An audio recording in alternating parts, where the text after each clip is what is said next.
It's a place where you can come and be nurtured and be cared for. So I think that's what the main purpose of Iris House is.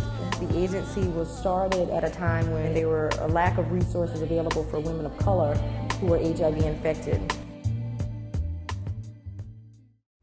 Being that a diagnosis of HIV infections is increasing in women as well as women of color, our services are even more critical now than they were 15 years ago. I think that the role of an organization like Iris House is immeasurably huge. The community-based organizations like Iris House, which is really a model for treatment and care and services, are absolutely essential.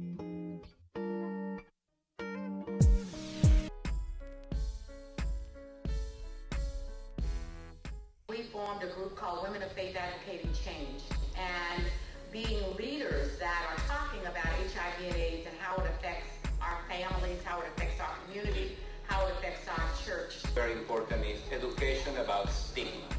Understanding what health is and what the health conditions that are affecting our communities are versus the perceptions that people may have about these diseases.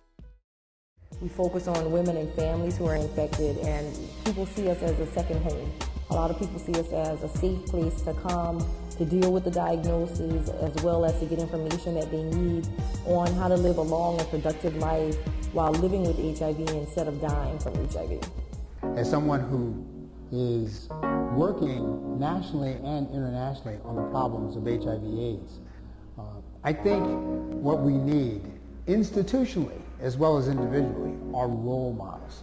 Iris House is a role model.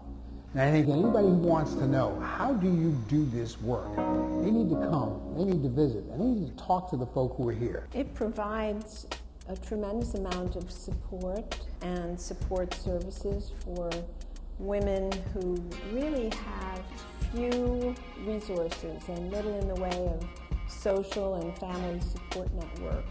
So it's been really a tremendous help to a number of my patients.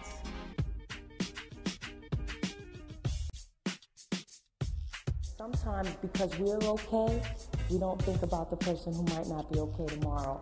They know that Iris House has a place in this community. We're not without solutions. And I think coming to study the successes that a place like Iris House has enjoyed is part of the way in which we all start to get better at what we do. We do a lot of prevention education work, and in particular work with adolescents that we started, where we do these teen prevention workshops that happen quarterly with the goal to educate adolescents on HIV prevention. HIV usually turns into AIDS unless you get the right treatment.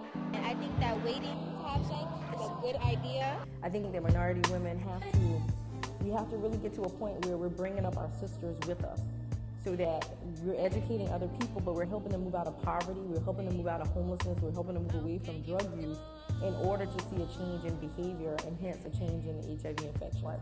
We're going to be all right, and I know that, and it's going to begin with places like Iris House.